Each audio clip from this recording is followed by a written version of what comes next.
The Essential Education projector range from Hitachi sponsors ICT programs.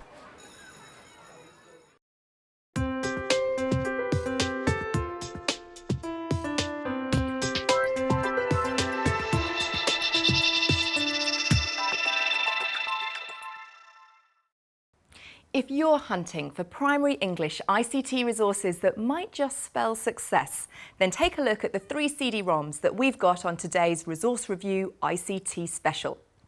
They are a visual tool for mind mapping, a method for incorporating real-life experience into lessons, and an interactive mystery story to inspire budding writers. Recommending today's resources is Adrian Shepherd, a primary strategy consultant for literacy at Cambridgeshire Advisory Service. On the panel today is Adrienne Jones, a freelance education consultant, and Kate Ruttle, Deputy Head Teacher and Senko at Great Heath Primary School in Suffolk. And Kate's been trying out the resources in her lessons. Now, over in the test lab, our resident ICT investigator Matthew Tosh will be putting the resources through a rigorous examination. Well, Adrienne, your first choice of resource for us today, it's called Kidspiration. What is this resource and what makes it stand out? There are many different pieces of software out there that are there to help the children to mind map and to develop their ideas and increase their ability to think and be creative. This particular one, I think, is most in tune with how children operate and therefore is the most successful.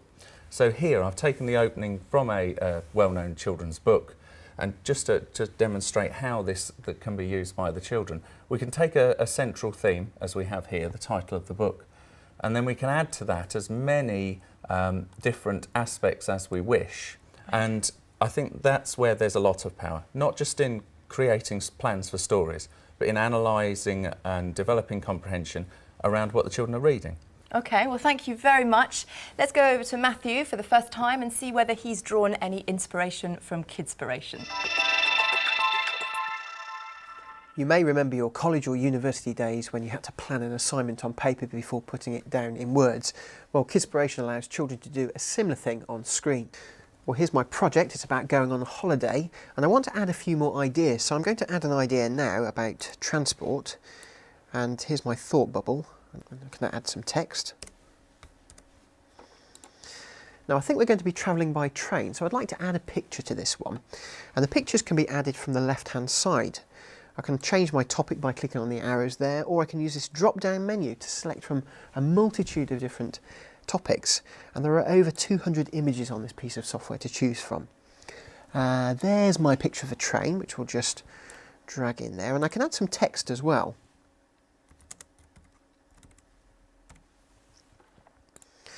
Now, once I've got my ideas on the screen, I can join them together using this arrow tool here. Now, the really clever bit is bringing this into a text format, and you click on the text tool here, and whilst I've been organising my pictures, the software will organise my thoughts on the page. I've started to embellish some of my thoughts with some sentences, and I can still go about reorganising the order. So once I've finished writing my ideas down, I can publish it to Word.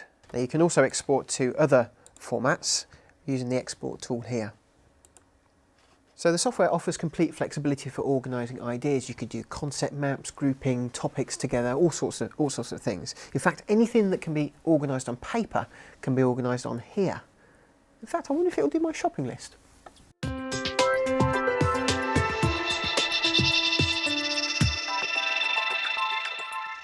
Well, Adrian, Matthew seems to really like this resource, but he did say that anything you could do on paper, you can do on the resource. So why not just use a piece of paper?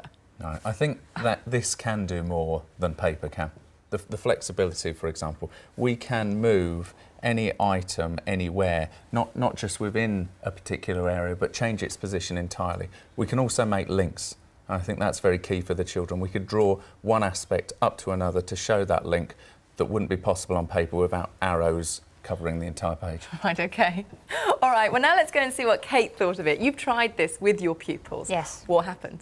What I thought would be interesting to see what would happen if I gave it to some children and said, have a go, because I'm interested to see how intuitive it is, because since I've used it before, I know what it does. And I gave it to 2 Year 4 girls, And what the children produced was a mind map about animals.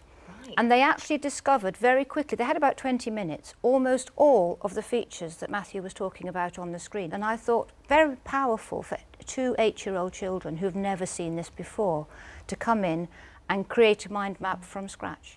OK. Well, Adrienne, what do you think of this resource for primary literacy? I like its intuitive nature and the fact that you can play around with it. I'd like to be sure that it would be very structured in the sense that a story like that, fantastic tool to be able to structure characters, what's happening next, where you go, and the fact that you can transfer it to Word if you want to. It then makes a story up of its own. But there's one little picture here which I think is absolutely fascinating. Now, what is that? What is that? It's dental floss. Oh, right. Obviously. Obviously. Can I just raise a point? It's not a cheap resource. It is quite a significant investment. I think Adrienne would probably say it's worth it. Kate? My school's invested in it. Right. So we thought it was worth it. And we use it on whiteboards and we use it across the curriculum and throughout the school. Well, thank you all very much. Now let's move on to Adrienne's second choice of resource. And it's another CD-ROM. It's from Too Simple. It's called Simple City.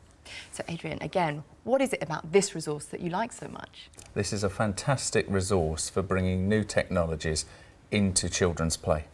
There are lots of possibilities for teacher-initiated activities and play as well, but it's the child-initiated that I think has real potential here.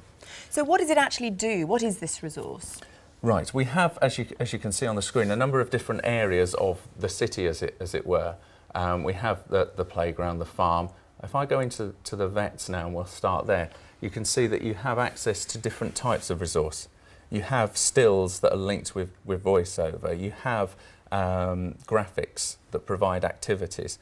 So, for example, we can go to our vets, we can select an animal, we can provide that animal with food, we can provide that animal with things like collars, with any medication it might need. So the children are working not only on their knowledge, but their understanding of many aspects of the curriculum. It's about speaking and listening, it's about developing vocabulary, and if the children aren't developing that in the early stages of their education, then there are going to be issues with reading and writing later on. Now let's go over to Matthew again to see if he found this a simple resource to use.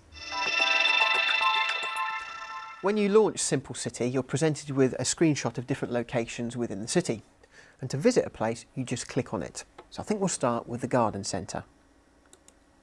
Well, here you can see the activities that are available, and we're going to start by looking at a video.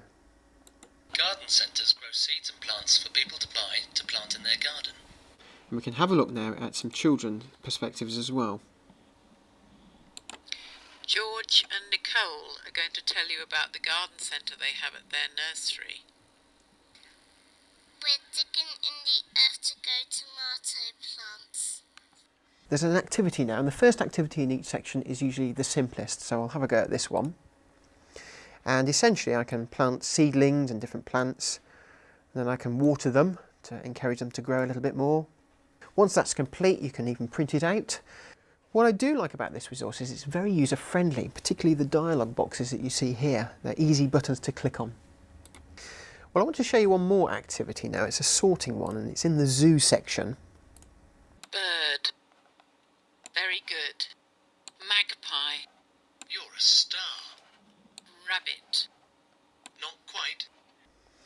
One thing I did notice though, looking at this resource, is the variation in sound quality is immense. I can show you what I mean by clicking on the rhinoceros Rhinoceros. and comparing it to the sheep. Sheep. There's a big difference in the volume level, so you need to control the volume to avoid frightening small children. And now I'll hand you to something less frightening, Hermione and the panel.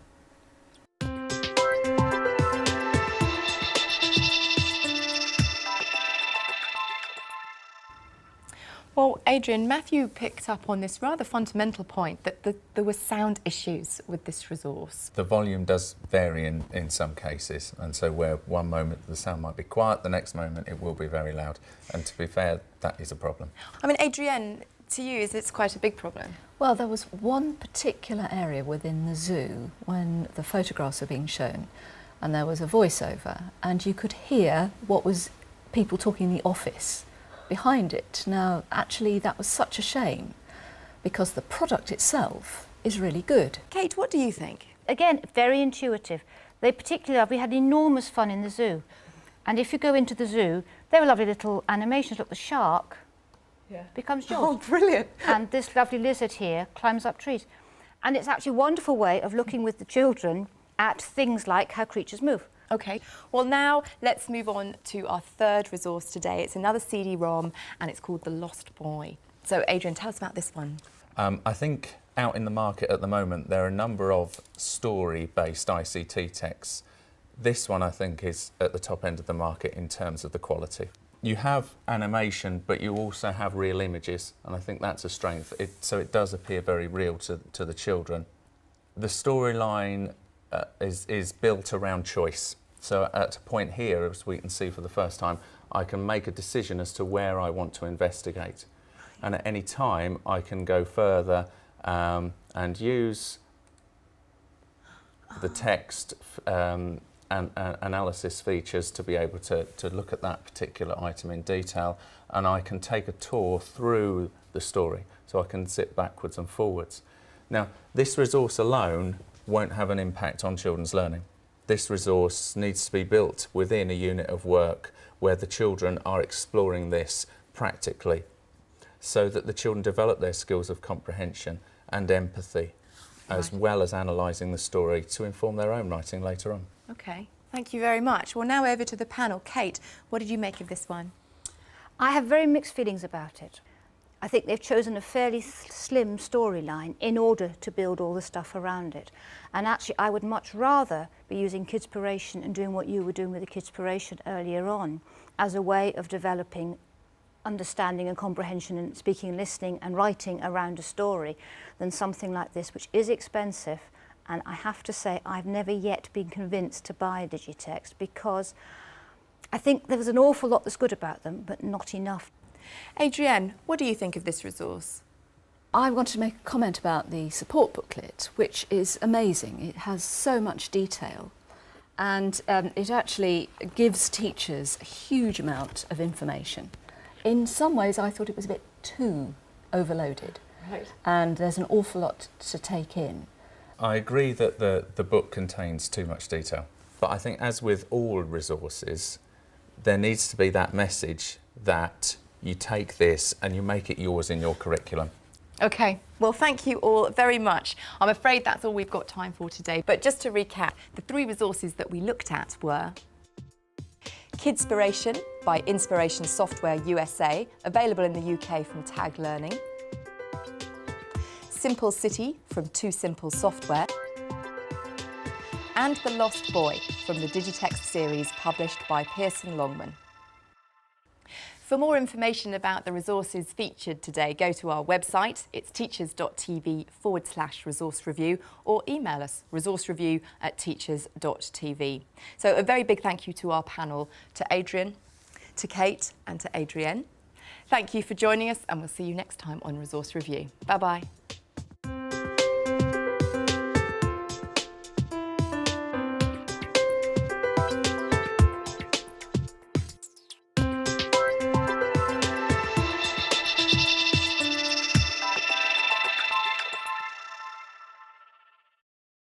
Essential education projectors from Hitachi sponsor ICT programs.